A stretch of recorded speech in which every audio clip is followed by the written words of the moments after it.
Okay, hi. Welcome back. Sorry about the glare on the glasses. We're back to the iPhone because I left my computer at my friend Meredith's studio last night. Um, yeah, and I wanted to film this because, well, just because I wanted to film this, but also because I performed last night this duet that my partner Ohad and I have been working on in the past. I mean, it's been kind of like a longer process, but most of the process was like clumped together in like the past few weeks. So we finally had our like big premiere of it last night. It was great. Like people seemed to really enjoy. We had a lot of fun. But I did something weird to my knee already like before the show. Like we were like rolling out the floor, and the show was inside this like really old like Jacob. That's my Jacob. Are you Jacobian, Jacob? Like old private home, like Tudor house. And so the floors are like literally 100 years old. So we were like, okay, we're using dirt and stuff like that. So they advised that we put a floor down. So I was rolling out the floor and like I have like a bursitis situation in my knee for like a long time since I'm like in high school. It like flares up in and out, and it just like really flared up right like in the middle of the day. On the day of the show, I was like, of course this is gonna happen. And today it's even worse. It's like I have a hard time to like bend and straighten my left knee, so I thought like the best thing that I could do for myself would be like to lay down and read and watch Sailor Moon or something, or film a video. And I don't have my laptop, so we're back to, no more photo booth for a second. I must say I started filming this clip now mostly like just to test like light and stuff, and I'm not prepared. So like with my list of the books that I read, it's not a long list. I think I read like 3 books. Reading has been like at a low for me in terms of like quantity, but not at all a low like in terms of quality or how much I've like enjoyed what I'm reading, or how do I say it? Yeah, like the books that I've been reading have been really right for me and well chosen on my part. But there have not been many. Let me go get organized. I'll be back in a second.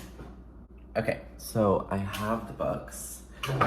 It was in fact 3 books, 2 of which I have here, and 1 was on my Kindle. So let's go in order. Try to make this really fast and sweet. I was watching Katie James's summer reading list this morning, and it also really just like made me want to turn on the camera. Doesn't that always? I feel like we're always constantly like helping each other film more by like watching each other, because that's when I get the best like bug for filming when I like after I watch someone's video. So this is the first book that I read in June. This is Catching the Big Fish on Meditation, Consciousness, and Creativity by David Lynch. I'm a David Lynch fan, like many others, and I picked this up in New York at 3 Lives and Company in the West Village.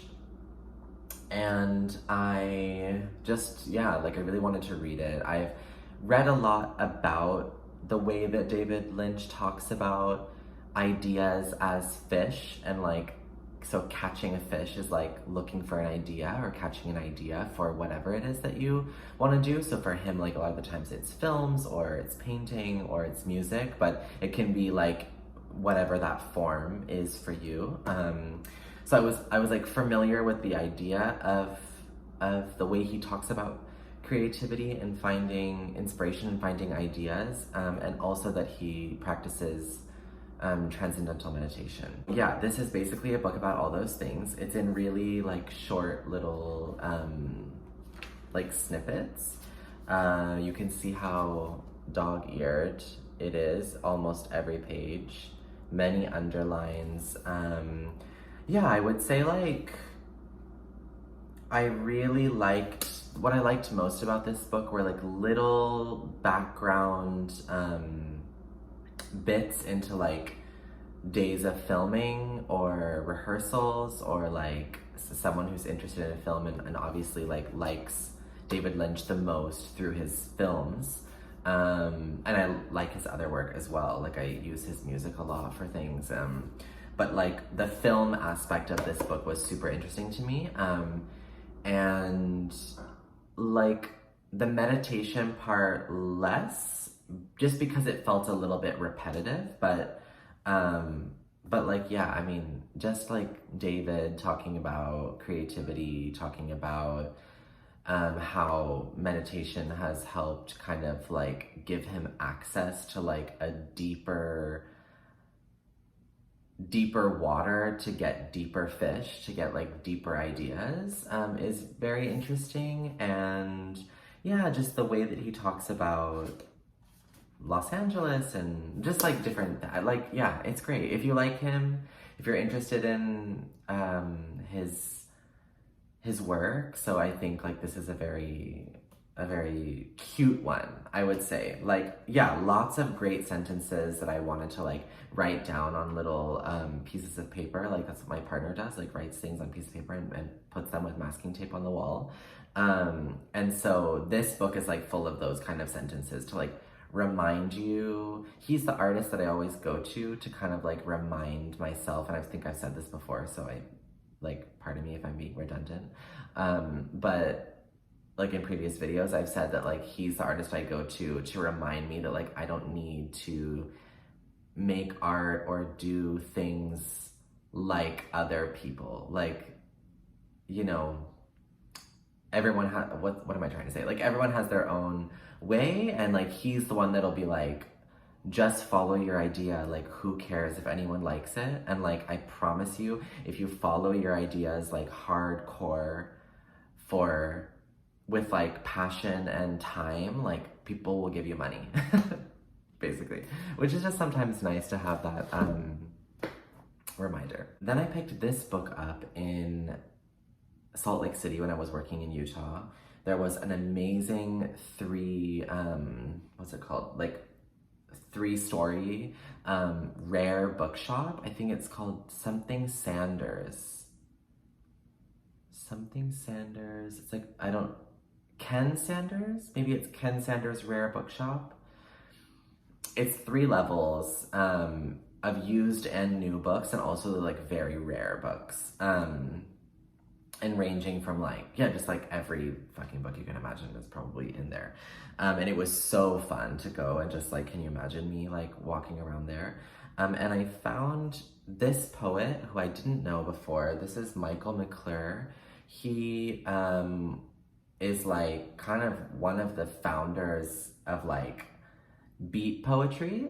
This was copyrighted 1961. So if you like the beat poets, which I am semi-familiar with, but I have to say, I mean, of course I've read maybe like few of the famous poems by beat poets of that time, but like I never really read like full collections, or like I wouldn't say it's like the area of poetry that I find myself reading from normally.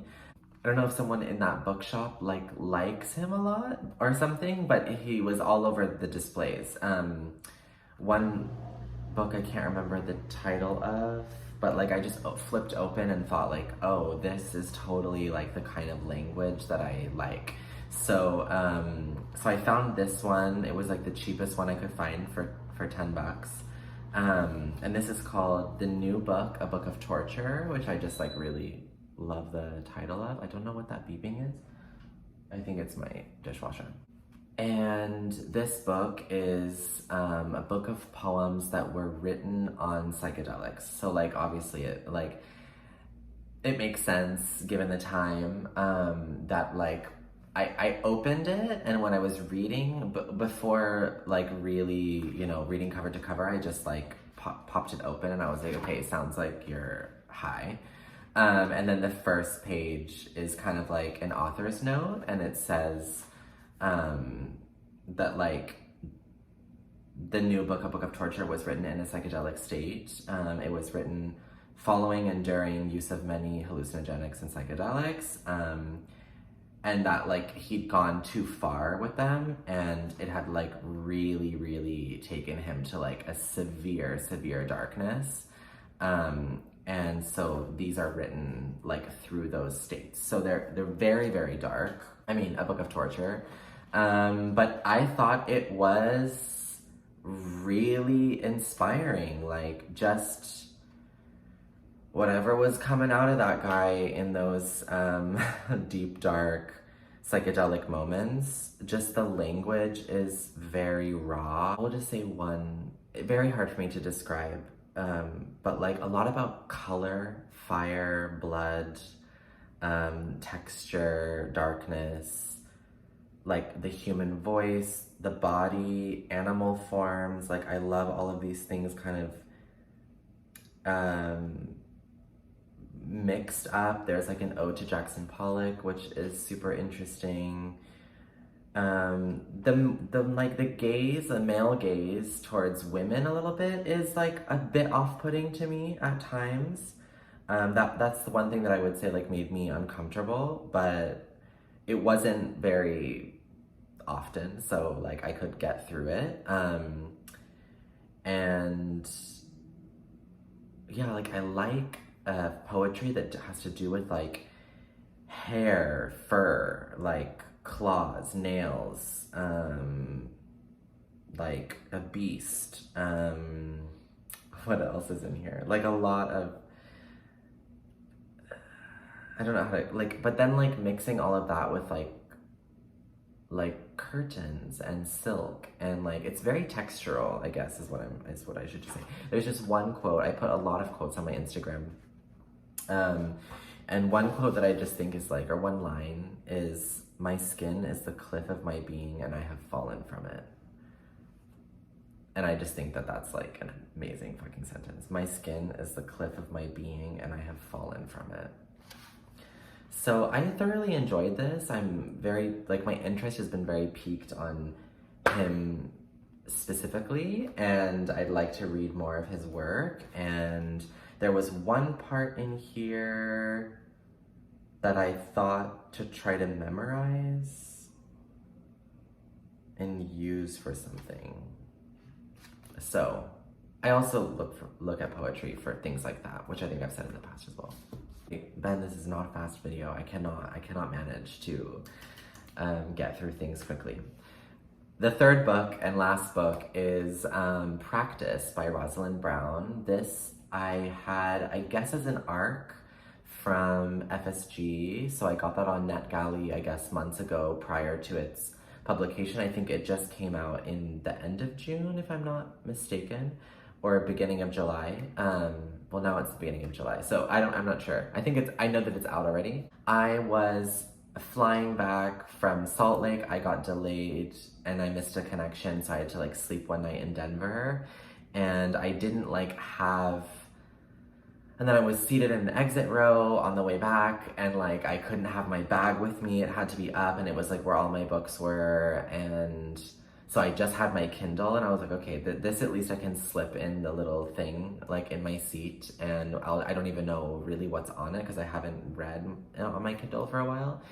And then I saw like Practice, Rosalind Brown. I had no idea what it was. I just started reading it, and I read like 60% of it, like over half of the book on that flight, and was just like totally sucked in. So it's following a character named Annabelle, who is a student at Oxford College, and she is writing an essay, or attempting to write an essay about Shakespeare's sonnets. And so this novel takes place over the course of one day, which I really like conceptually always, like in books, like when something is like over one weekend or over a week, or like even better, like through the course of a day is great. So personally, I really like that. So this is like from the moment she wakes up to the moment she goes to sleep that evening, and it's her like really trying to write this Shakespeare essay. There's a lot of sonnets and Shakespearean text in the book, but in a way that feels to me, as someone who, one, is not that familiar with Shakespeare, like meaning I haven't really read his his work other than like few things like in high school, but who knows if I even really fucking read them in high school. Like probably didn't even read it.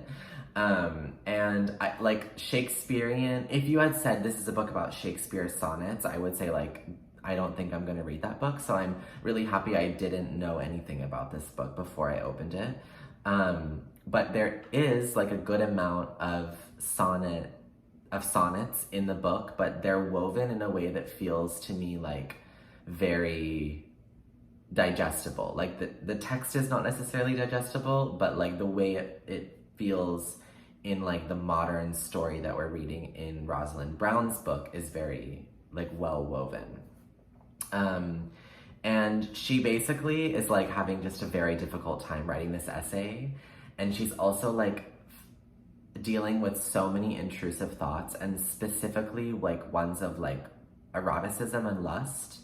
So basically she's like hot and bothered and she cannot write this essay. And she's like busy like sexualizing like her neighbor or her boyfriend or whatever, like in the midst of her trying to like figure out some critical critique that she's gonna make on the sonnets. And it's just like really well written. I love the character, like I love the voice of the character, it's super strong.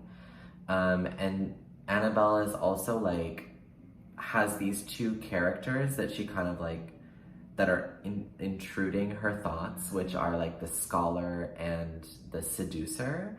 And so like woven into her trying to write this essay is also her like imagining a whole story between the scholar and the seducer, and like seeing them around the campus and like building this kind of like gay love affair between this scholar man and the seducer man. And like, so she's like building this like sexual tension between these two characters in her mind, which I also think like this book is asking, and she's asking herself about what it means to be an intellectual and also be like a sexual being.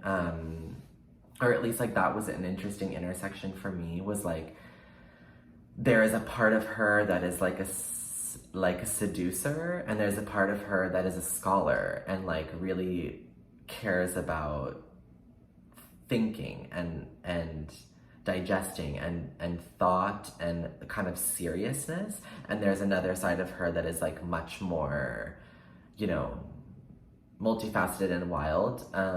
And so like I think that this is the thing that she's actually like trying to navigate, or like how do these two things bump into each other? Like how does being an intellectual kind of cut you out of certain like activities in life, or just like social things, or like society in a way, because you're kind of living the life of the mind.